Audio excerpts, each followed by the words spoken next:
Hello and welcome to Inside Indiana Business. I'm Gerry Dick. Let's get right to the top stories making Indiana headlines this week. First, more economic momentum at Purdue University. Minnesota-based Skywater Technology to build a $1.8 billion semiconductor R&D production facility at Purdue's Discovery Park, and with it, 750 jobs. Former Indiana Commissioner for Higher Education Teresa Lubbers has a new job. She's the new president of Indianapolis-based think tank Sagamore Institute. And in northern Indiana, some relief on the way for Indiana's busiest interstate corridor. The state says a plan to improve traffic flow on I-80/94 is moving forward, everything from dynamic shoulder lanes to ramp metering. For more on those stories and a lot more, just head to InsideIndianaBusiness.com. Now on to our top story this week. As we first told you last week, for the first time in Cummins' more than 100-year history, a woman will lead the company. Columbus native Jennifer Rumsey selected to succeed Tom Linebarger as president and CEO, and I'm pleased to be joined in studio by Jennifer Rumsey, the incoming CEO. Jennifer, as always, welcome to the show.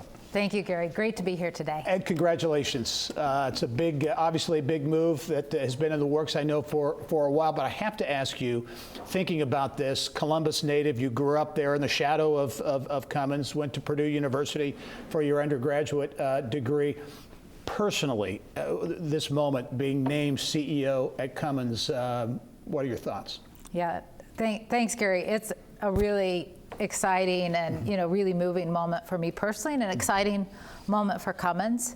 Growing up in Columbus, Indiana, as you said, around Cummins, I would have never imagined I would be here today as the next CEO of Cummins, just the 7th in our history, and as you noted, the first female. And my life and leadership has really led me to this moment in time. My career has been shaped by a focus on 3 things: purpose, people, and impact. It's what led me from my engineering degree to start at a fuel cell technology company and then come back to Indiana and Cummins because I wanted to work on technology that really mattered to the environment and to customers. And we've had tremendous impact in the work that we've done in my more than 20 years at Cummins. We're at a critical point for our planet, and I think for Cummins history, with climate change and with the challenges in the world, and we have a really unique opportunity to step up to that challenge and make a big difference, and I'm excited to lead the company as we do that. You mentioned the environment and climate change. You view that as not an impediment from a business standpoint in Cummins, but as an opportunity? Definitely. We see decarbonization as a growth opportunity for Cummins. And just as we embrace the need to reduce emissions from diesel engines, we're embracing the need in our role serving some of the world's most demanding and also economically vital applications and decarbonizing them. We call that strategy Destination Zero. It requires our entire business advancing engine-based solutions. At the same time, we accelerate technologies that can get us all the way to zero. And that strategy that Tom and I developed together will be a key part of what we focus on as we go forward. Making a big bet on the electrification, if you will, electric vehicles in the commercial vehicle space. Acquiring Meritor, that deal in the works, $3.7 billion deal. Talk about that focus and what that will mean for the company.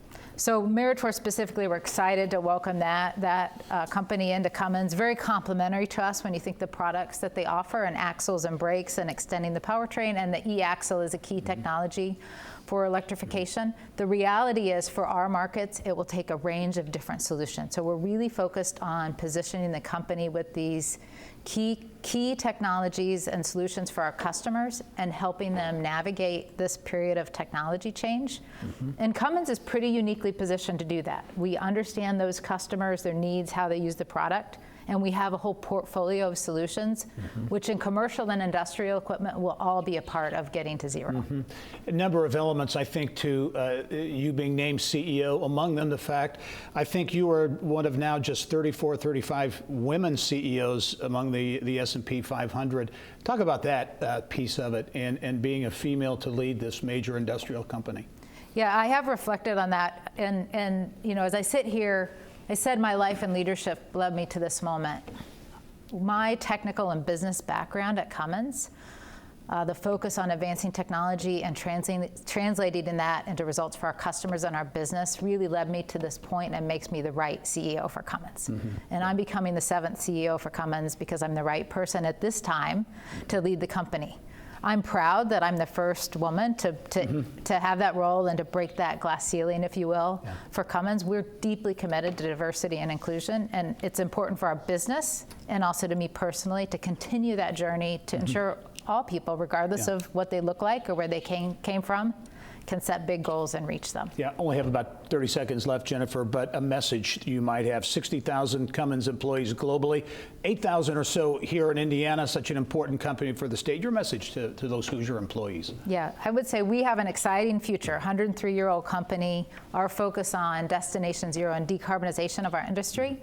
My focus on purpose, people, and impact will guide how I lead, and one of my focuses will be really thinking about people at the center, our customers, our employees. We have a tremendous workforce and exciting opportunities, and I'm committed to continuing to invest and give them opportunities. Jennifer Rumsey is the incoming CEO at Cummins. Jennifer, again, thanks for joining us, and we'll talk to you soon. Thanks, Gary. All right.